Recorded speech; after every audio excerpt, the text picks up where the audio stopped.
Last Confession. Part 2. The Voice in the Basement. The footsteps stopped. Father Michael held his breath. Silence settled over Saint Lazarus Church once again. Only the sound of rain striking the broken stained glass windows echoed through the darkness. Then a single candle relit itself.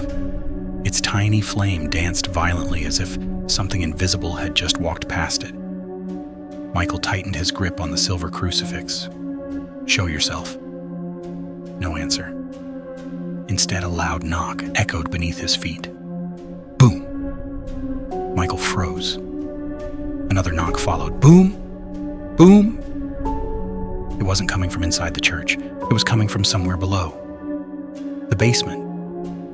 Michael slowly searched the cracked stone floor with his flashlight. Most of the ancient tiles were broken with age, but one stone looked different. Cleaner. Newer. He knelt and brushed away decades of dust. A rusted iron ring appeared under his hand. Taking a deep breath, he pulled.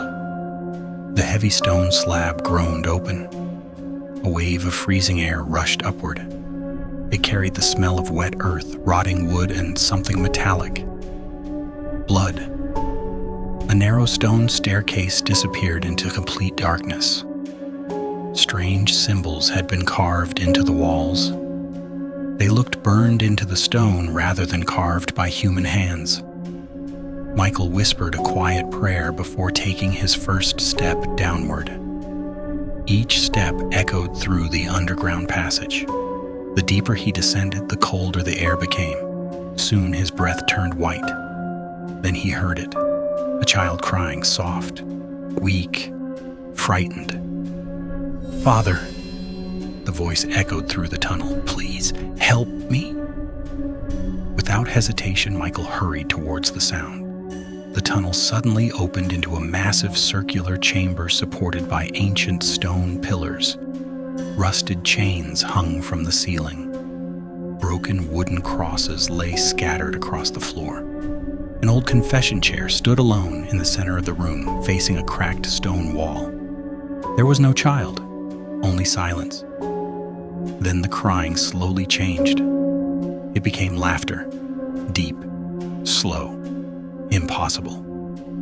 Michael spun around. Every chain hanging from the ceiling began swinging on its own. Clang, clang, clang. His flashlight flickered violently. For a single, terrifying second, dozens of human silhouettes appeared between the pillars. They stood perfectly still, watching him. When the light returned, they had vanished. A whisper drifted through the chamber. "You came too late." The stone wall behind the confession chair trembled. Dust rained from the ceiling. A long crack spread across the ancient wall, then another, and another. Slowly, the stones moved apart, revealing a massive wooden door hidden behind them. Hundreds of carved crosses covered its surface. Every single cross had been violently scratched through, as though someone had tried to erase every blessing ever spoken there. Michael stepped closer. His heartbeat echoed inside his chest.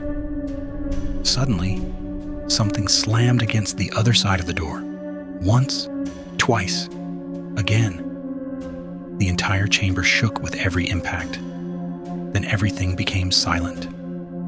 A little girl's voice whispered from behind the door. "Father, please don't open it." Michael reached towards the ancient handle. The voice spoke again. This time it was no longer a child. It was deep, ancient, inhuman. "Because if you do, I'll finally be free."